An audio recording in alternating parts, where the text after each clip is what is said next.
श्रीमद् भगवद गीता ज्ञान यज्ञ प्रवचन क्रमांक 253 अध्याय 6 ध्यान योग और श्लोक क्रमांक 21। जय महाकाल। आज 11 जनवरी है और अपने महामृत्युंजय महायज्ञ की पूर्णाहुति के ठीक 408 दिन शेष है। जय महामृत्युंजय महायज्ञ। ओम त्र्यंबकं यजामहे सुगंधिं पुष्टिवर्धनम् उर्वारुकमिव बन्धनान् मृत्योर्मुक्षीयमामृतात्। सदाशिवसमारम्भान् शङ्कराचार्यमध्यमाम् अस्मदाचार्यपर्यन्तां वन्दे गुरुपरम्पराम्। वसुदेवसुतं देवं कंसचाणूरमर्दनं देवकी परमानन्दं कृष्णं वन्दे जगद्गुरुम्। ओम तत्सत्। भगवान श्री कृष्ण योगी की बात कर रहे हैं। बहुत सुंदर प्रकरण चल रहा है। यह ध्यान योगी की बात है। यह ध्यान योगी अपने आप में रमन होने के बाद उसकी क्या स्थिति होती है, अब भगवान उसके ऊपर प्रकाश डालते हैं। योगी किस मस्ती में रहता है आप सुनिए। सुखमात्यंतिकं यत्तद् बुद्धिग्राह्यमतीन्द्रियं वेत्ति यत्र न चैवायं स्थितश्चलति तत्त्वतः। यत् आत्यंतिकम अतीन्द्रियम बुद्धिग्राह्यम सुखम तद्वेत्ति। ये महात्मा जो है ना, वो क्या जानता है? जो सुख अनंत है, अतीन्द्रिय है और केवल बुद्धिग्राह्य है, उस सुख को जिस अवस्था में यह अनुभव करता है, यत्र च अयं स्थितः तत्वतः न एव चलति, और जिस अवस्था में स्थित हुआ यह योगी फिर कभी परमात्मा के स्वरूप से विचलित नहीं होता। आइए सद्गुरु कृपा से अब इस पर हम लोग चिंतन करते हैं। यत्र आत्यंतिकम अतीन्द्रियम बुद्धिग्राह्यम सुखम तत् वेत्ति। ध्यान योगी साधक जिस सुख का ध्यानावस्था में अनुभव करता है ना, वह सुख कैसा है? अंतहीन है। यह सुख स्वरूपभूत सुख है, अद्वितीय है, अभौतिक है। इसको केवल आत्मानुसंधान करने वाला ही प्राप्त कर सकता है। यह सुख विषयजन्य सुख से भिन्न है।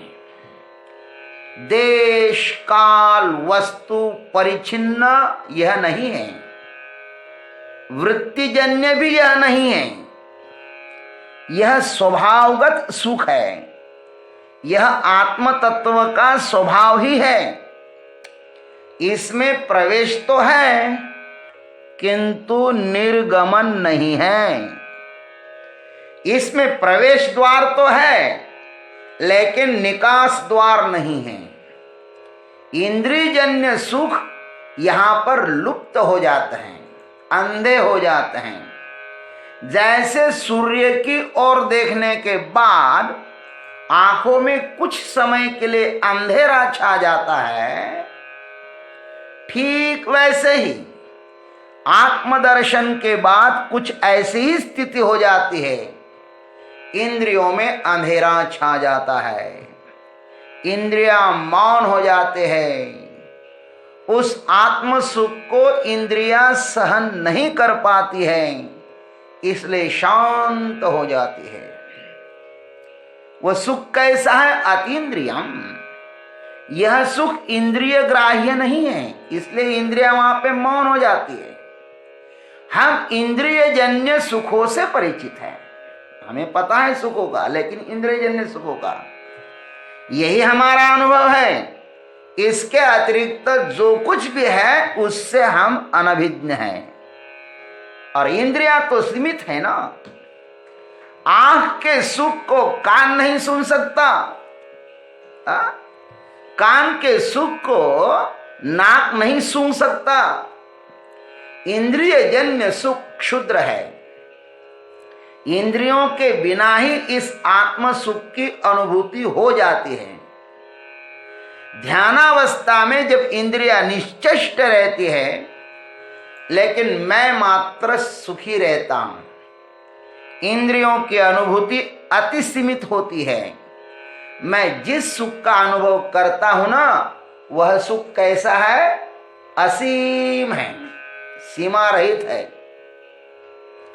इंद्रियों के द्वारा जो सुख मिलता है वह वास्तव में है भी नहीं, वह सिर्फ भ्रम होता है, सुखाभास होता है।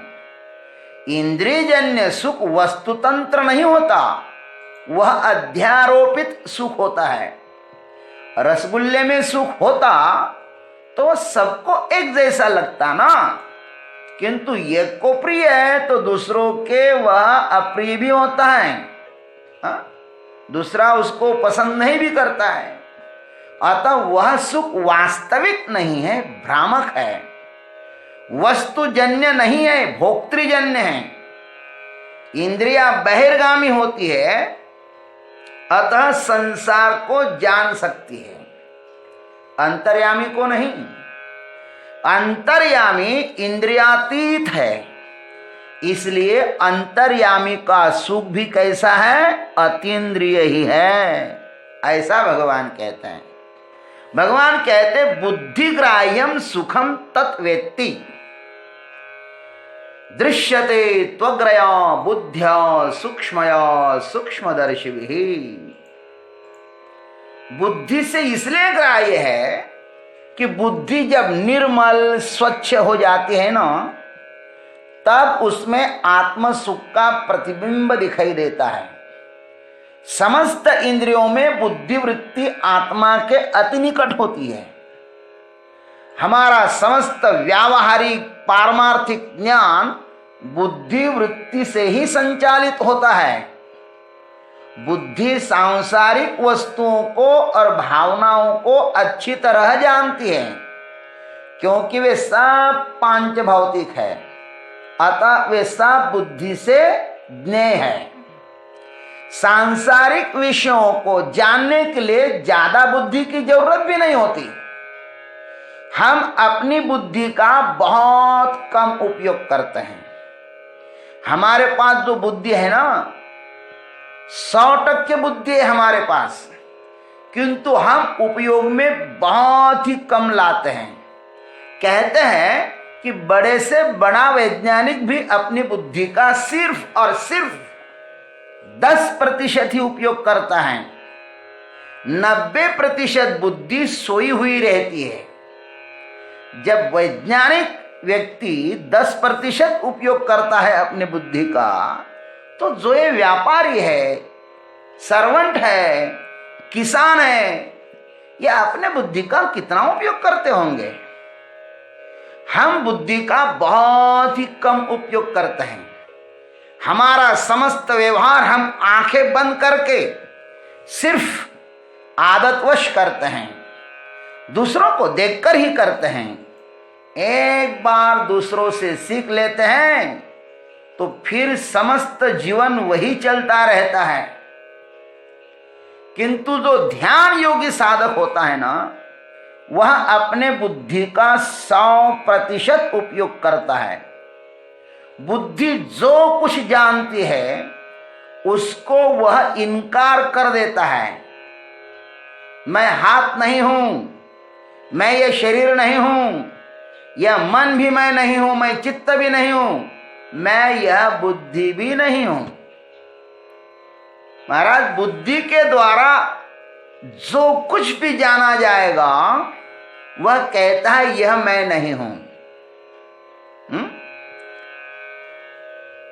बुद्धि मुझको नहीं जानती, बुद्धि जिसको भी जानती है वह इंद्रिय जन्य ही होगा